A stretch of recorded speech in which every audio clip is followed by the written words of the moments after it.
Hola colegas, estudiantes de Derecho y otras disciplinas, bienvenidos a un nuevo video. Como ustedes saben, de público conocimiento, lo que ha salido el proyecto de ley impulsado por el PRO, por Martín Lustó, junto con otros miembros, y es realmente un proyecto de ley bochornoso. Vamos a verlo porque la verdad que es desastroso, de lo peor que se ha hecho en la historia. Antes que nada quiero que sepan, para quienes no me conozcan, que yo no soy afín a ningún partido político, pero tengo que juzgar esto desde mi posición de defensor de los trabajadores y cuando veamos esto van a ver que realmente es asqueroso, repugnante esto que se ha planteado. Y diría lo mismo sin importar de qué partido político se tratara. Cualquiera que planteara esto es algo asqueroso, espantoso y vamos a ver por qué.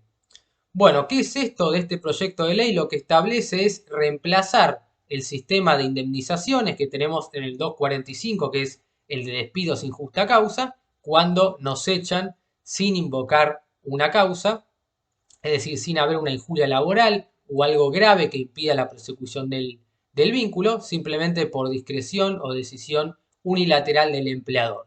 Y estas indemnizaciones se buscan eliminar y ser reemplazadas por un Fondo Nacional de Cese Laboral. ¿Qué va a ser este Fondo Nacional de Cese Laboral? Ahora lo vamos a ver. Entonces, el objeto de este proyecto de ley es establecer un Fondo Nacional de Cese Laboral con el objeto de garantizar la creencia tanto de trabajadores como trabajadoras al momento de producirse el despido, que es la extinción del vínculo, reconociendo derechos adicionales a otros modos de extinción del vínculo. ¿Cuáles serán esos derechos adicionales? Veremos. Entonces se crea el Fondo Nacional de Cese Laboral en el ámbito del ANSES. Esto es muy importante, vamos a ver más adelante que esto no se puede privatizar y va a ser obligatorio que lo lleve adelante el Estado, porque esto surge del artículo 14 bis, donde las jubilaciones, pensiones y demás, todo lo que se refiere a seguridad social, aportes y contribuciones de los trabajadores, tiene que ser llevado adelante por el Estado. No puede caer en manos privadas como pasó con las AFJP de Menem, que eran inconstitucionales. O la que en lo futuro la reemplace con el objeto de reemplazar en forma paulatina, de forma gradual, de a poco, todas las indemnizaciones por extinción del contrato de trabajo que están previstas en la ley 20.744, que es del año 76, que es la ley de contrato de trabajo y sus modificatorias. Este aporte va a ser de carácter solidario, esto quiere decir que va a estar destinado con un fin, digamos, si se quiere, benéfico, destinado a la población y a todos aquellos que lo soliciten. El Fondo Nacional de Cese Laboral será de carácter solidario, en el cual la parte empleadora hará un aporte mensual por cada trabajador o trabajadora. Recordemos que el empleador actúa como agente de retención, tiene que retener parte del salario, por eso nosotros cobramos un neto y no un bruto, y depositarlo en los organismos de la seguridad social. Acá va a ser lo mismo, pero va a retener parte del sueldo del trabajador o de la trabajadora para depositarlo en el Fondo Nacional de Cese Laboral, con el fin de garantizar las sumas de dinero que deberán percibir en ocasión del cese de su relación laboral, reemplazando la parte empleadora en su obligación. Entonces vemos que aquí directamente le dice al trabajador, vos te tenés que pagar tu propia indemnización o la indemnización de los demás. Entonces vos mismo tenés que financiar tu despido. Yo empleador no pongo un peso. Entonces el trabajador, vos trabajador, pone la plata y el empleador no pone un peso. Esto es totalmente inconstitucional, violatorio del principio de igualdad, violatorio del principio de razonabilidad, no es para nada razonable. O sea, no solo el trabajador se tiene que bancar a sí mismo, sino que el empleador no lo ayuda. O sea, un disparate por donde se lo vea. Artículos 62 y 63 de buena fe, nos vimos en Disney. Un desastre.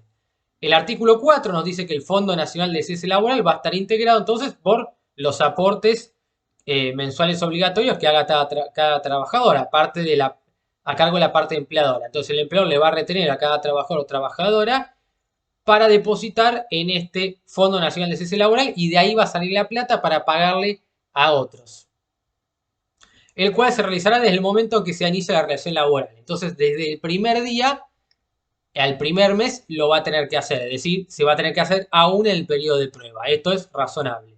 Ahora, el artículo 3 y el artículo 4 se planteó una modificación porque se vio que esto era horroroso y se iba a armar alto lío. Y ahora tengo entendido que se establece que también van a tener que sumarse las contribuciones patronales, es decir, las contribuciones del empleador, porque si no sería totalmente discriminatorio y uno pondría plata y el otro no. Esto de todas formas me parece, así como está, es un ejercicio abusivo, un derecho, pero plantear esto me parece una locura, algo totalmente desmedido. Aporte obligatorio, entonces esto va a estar limitado, obviamente, porque si no, violaría, afectaría el derecho de propiedad. Bueno, habría que ver si afecta el derecho de propiedad, porque al 11% se le va a sumar un 12% el primer año y después un 8%. Bueno, un 12% bastante alto, lo sumamos al 11 es un 23%, es bastante plata. Rosa lo confiscatorio, está ahí. Y el derecho de propiedad, para mí hay una afectación al derecho de propiedad y esto puede ser claramente confiscatorio si lo vemos en términos de derecho tributario. Bueno, eso es el artículo 5 que establece entonces que el aporte es obligatorio. Entonces, sí o sí, el trabajador se le va a tener que retener esa plata y va a ser solidario porque va a ser para ayudar a otro. Entonces, entre los trabajadores estarían ayudando y el empleador nada, miraría para el costado. Entonces, esto se cambiaría. Entonces, diríamos que el Fondo Nacional de Cese Laboral estaría integrado también por contribuciones patronales. ¿Cómo se va a calcular? Bueno, su fecha de pago va a ser establecido por la autoridad de aplicación en base a parámetros objetivos. ¿Por qué? Porque si no sería discriminatorio e irrazonable. Entonces, esto se va a fijar, se va a calcular este aporte obligatorio teniendo en cuenta distintos parámetros objetivos y públicos. Este aporte no se va a practicar sobre las sumas correspondientes al sueldo anual complementario, recargos legales, indemnización de cualquier naturaleza o cualquier otra suma no remunerativa. Esto quiere decir que es algo que va a afectar solamente a aquellos rubros que son remunerativos. Por lo tanto, los beneficios sociales, el 103 bis, etcétera, y el SAC, todo eso queda fuera. El SAC, aunque es remunerativo, queda fuera. Y después todos los recargos sobre horas suplementarias, indemnizaciones o cualquier otra suma no remunerativa queda fuera. Entonces se va a tener en cuenta solamente el salario percibido sin aguinaldo. ¿Cuáles van a ser los parámetros objetivos? Bueno, la rotación en cada sector, el tamaño y rotación de la parte empleadora y la cantidad de trabajadores y trabajadoras que haya. Entonces esto se va a fijar en función a la cantidad de empleados que tenga. Mientras más empleados tenga, mayor va a ser la cantidad de aporte, obviamente. Prohibición. Se encuentra prohibida la privatización de los fondos que integran el Fondo Nacional de Cese Laboral, esto que les adelantaba el artículo 9, porque justamente esto está vedado por el artículo 14 bis y como le decía, las AFJP eran inconstitucionales porque esto, lo que es la seguridad social, tiene que estar a cargo del Estado. Por eso lo va a gestionar ANSES juntamente o en forma subsidiaria con la Superintendencia de Seguros. Carácter irrenunciable. Bueno, acá se acordaron del carácter irrenunciable, pero no se acordaron a la hora de establecer el fondo de cese laboral. Entonces, se acordaron a medias de este carácter irrenunciable. Ah, sí, hay algo en la ley, hablaba del artículo 12, habla del principio de renunciabilidad, ¿qué es esto? Como que se acordaron a medias. Y dice que los montos que se ingresen a ese fondo en favor de los trabajadores y trabajadoras tienen el carácter irrenunciable. Esto quiere decir que no van a poder decir, no, no lo quiero percibir, lo ignoro. No, están obligados a recibirlos. Esto quiere decir que no van a poder ser cedidos, o sea, van a ser personales e intransferibles, no se lo van a poder dar a otro, ni grabados ni se va a poder embargar. Esto es inembargable, salvo en un caso de un juicio de familia donde se se imponga una cuota alimentaria. Y una vez practicada la liquidación final, por cese correspondiente a la extinción de la relación laboral. Entonces, esto lo va a percibir una vez que se extinga y se haga la correspondiente liquidación. Entonces, carácter irrenunciable a medias. ¿Qué es lo que establece el principio de renunciabilidad del artículo 12? Que no se pueden reducir o suprimir derechos que ya están consagrados, tanto en la LST, convenios colectivos, estatutos, etc. Entonces, la indemnización del 245 ya está consagrada. Entonces, no se puede quitar o reducir lo que sostiene. Aquí en este caso lo que se estaría haciendo es reduciendo lo que se establece, porque en el proyecto se plantea que se va a tomar la última remuneración. Ahora, ¿qué pasa si la última remuneración fue menor a la del mes anterior o fue la menor de todo el año? Va a percibir muchísimo menos el trabajador, porque recordemos que el 245 nos habla de mejor remuneración mensual, normal y habitual. Esto quiere decir que si el trabajador percibió 60.000 pesos durante 5 meses del año y justo ese mes recibió 30, se van a tener en cuenta esos 30 y no los 60.000.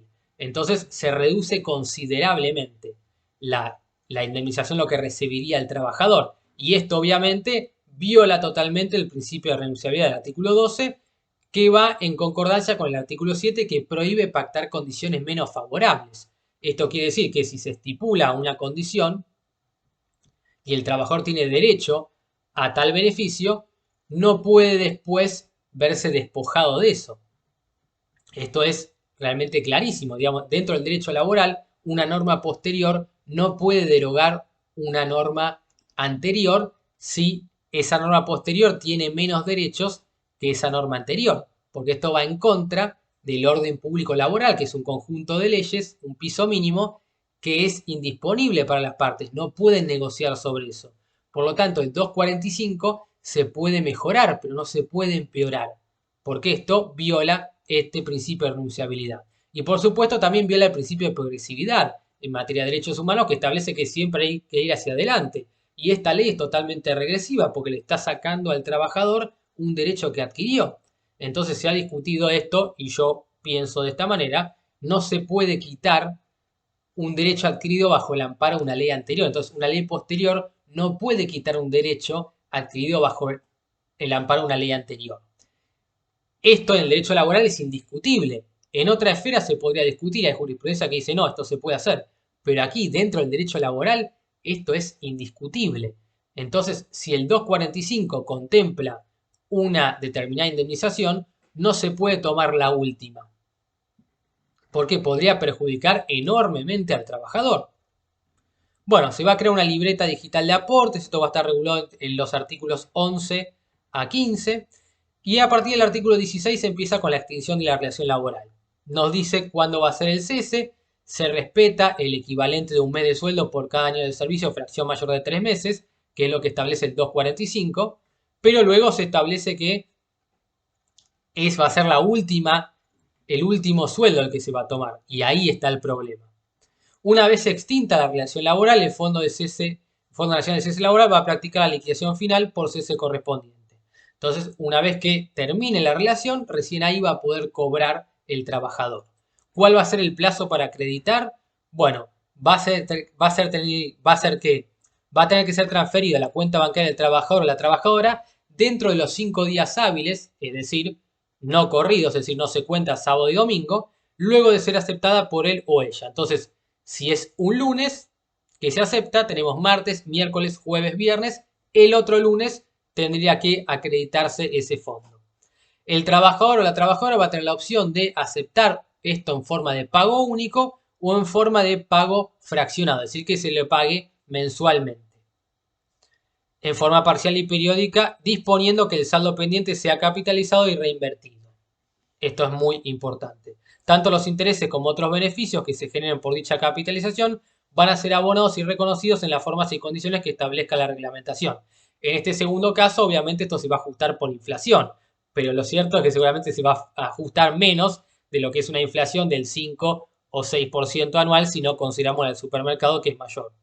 Van a quedar por fuera, es decir, exentos, los montos percibidos por el trabajador o la trabajadora van a estar exentos de todo tipo de gravamen o tributo. Entonces, sobre eso que perciban, el artículo 20 nos dice no se puede imponer ningún tributo sobre esto, ningún impuesto, contribución, lo que fuera. Entonces, no se puede aplicar un impuesto sobre eso que va a percibir, porque eso reduciría aún más y obviamente estaría afectando el principio de integralidad del salario, en este caso de la indemnización que se tiene que cobrar en forma íntegra, de intangibilidad, perdón.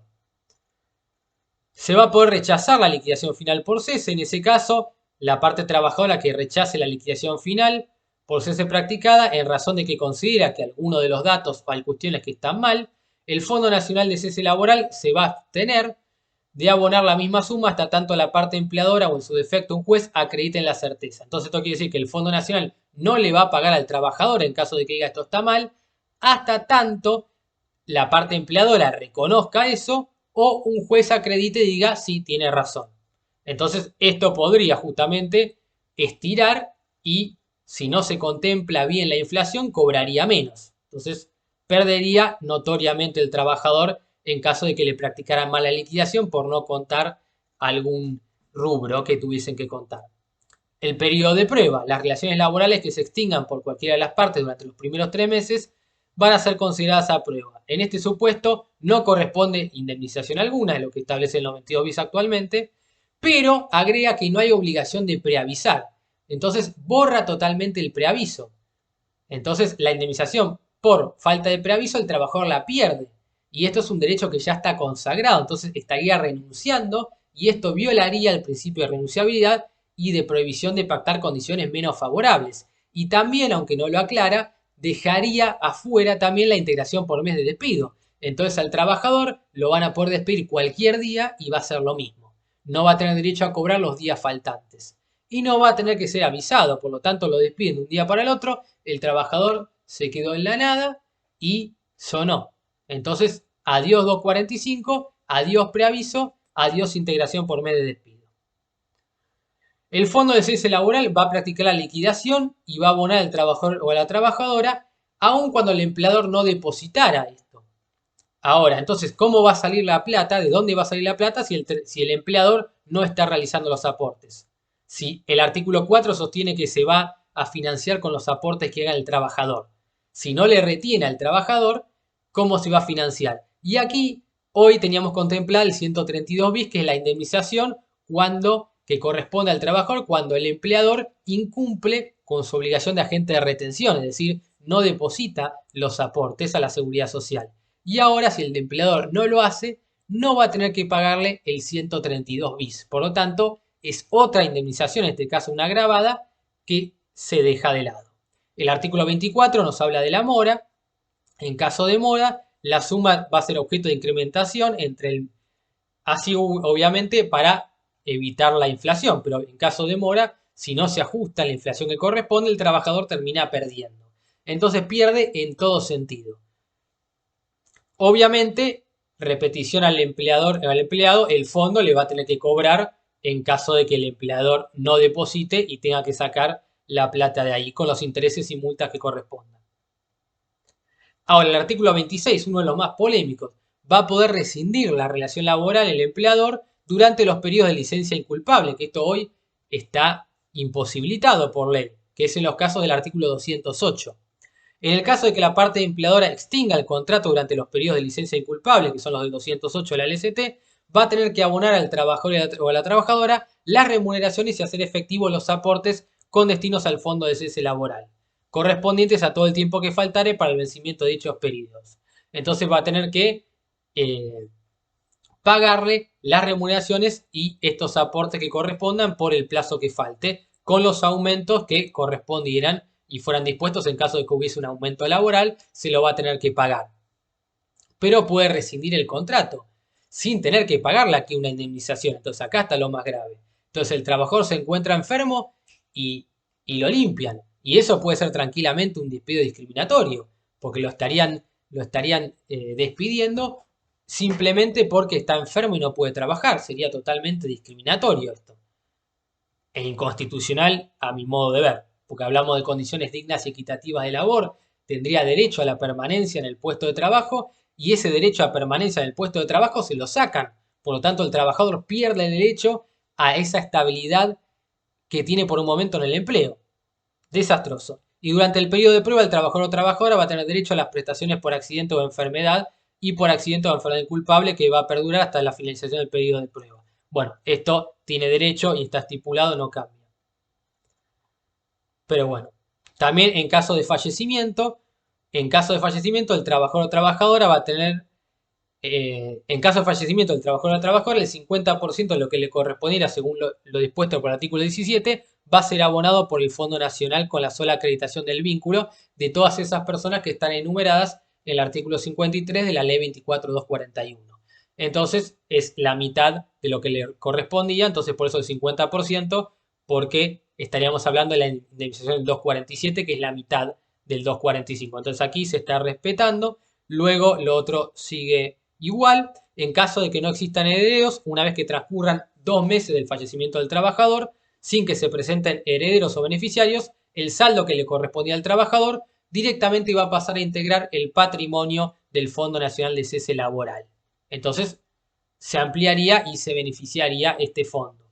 En caso de que falleciera el empleador o la empleadora, o en caso de concurso o quiebra del empleador o empleadora, si se extingue la relación laboral por fallecimiento, concurso o quiebra de la parte empleadora, el trabajador o trabajadora va a percibir de ese fondo acreditando esas circunstancias. Entonces va a tener derecho a percibir en caso de fallecimiento, siempre y cuando no pueda continuar con la relación laboral, y en caso de concurso o quiebra, nos dice el artículo 29. Y también en caso de jubilación lo va a poder percibir. En estos casos el trabajador o la trabajadora podrá percibir del administrador en un solo pago hasta el 50% de los fondos que le correspondan conforme al artículo 17. Entonces en caso de jubilación va a recibir hasta el 50% en un solo pago. Esto se modifica. Disposiciones, entonces se va a aplicar esta ley, salvo para los supuestos de construcción, porque eso está regulado en el 22.250 y por principio general del derecho. Ley especial excluye de aplicación ley general, entonces se va a aplicar a todas las relaciones laborales que surjan desde la entrada en vigencia de esta ley, salvo para regular el trabajo en la construcción. Se va a aplicar a relaciones laborales vigentes, nos dice el artículo 32, pero luego el 33 rompe con ese principio de irretroactividad de la ley. Entonces nos va a decir que esto no va a ser de esa manera. Entonces, en las relaciones laborales iniciadas con la actividad del presente ley, la parte empleadora va a poder voluntariamente aportar al Fondo Nacional de Cese Laboral. Y después nos dice el artículo 33 que estas disposiciones son de orden público. Ahora, ¿no son de orden público las disposiciones de la ley de contrato de trabajo? Y acá nos dice claramente que las disposiciones de esta ley son de orden público y van a excluir, les van a pegar una patada en el trasero a las disposiciones que tengan las otras leyes. Entonces, todo lo que dicen las otras leyes vinculadas con la ley de contrato de trabajo, ¡pum!, las borran de un plumazo. Entonces, borra el preaviso, la integración de mes de despido y las multas. Por lo tanto, no hay ningún tipo de multa para el empleador. Y el artículo 34 termina de rematar esto y lo manda a la recalcadísima basura. Y dice, las multas dispuestas por la ley 25.323 resultan inaplicables a las relaciones regidas por el presente régimen. Las multas de la 25.323 son las que contemplan en 2 artículos, que son aquellas que se dan cuando se extingue el vínculo, ya no está más trabajando el trabajador prestando servicios para el empleador, y el artículo 1 establecía un incremento del 100% cuando no estuviese registrado, el 245 se iba al doble, ahora no va a cobrar el doble del fondo, por lo tanto esto claramente viola el principio de renunciabilidad de derechos y la prohibición de pactar condiciones menos favorables, la buena fe, el principio de progresividad y viola todo, todo, todo. Todo. Bisotti, no, ni me he visto, ni me acuerdo, no tengo ni idea quién es Bisotti. El trabajador es sujeto de preferente tutela constitucional, a la basura, y se va toda la miércoles. Es un desastre. Y el artículo 2 que establecía un agravante del 50% cuando el empleador cayera en mora, es decir, demorara a la hora de pagar, y el trabajador lo intimara, no pagara y tuviese que iniciar acciones administrativas o judiciales para percibirlas, le corresponde un incremento del 50% que se va a la basura. Ahora, no habla de la otra ley, pero seguramente tampoco se aplicaría, porque por analogía, si no se aplica la 25.323, tampoco se va a aplicar la otra ley.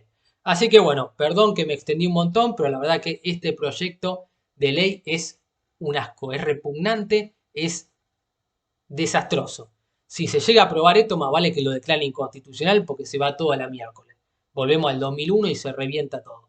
Así que bueno, gente, perdón por haberlos amargado esta noche, pero esto es un asco. La verdad que es increíble que hayan planteado esto. Ni en broma se puede hacer este chiste.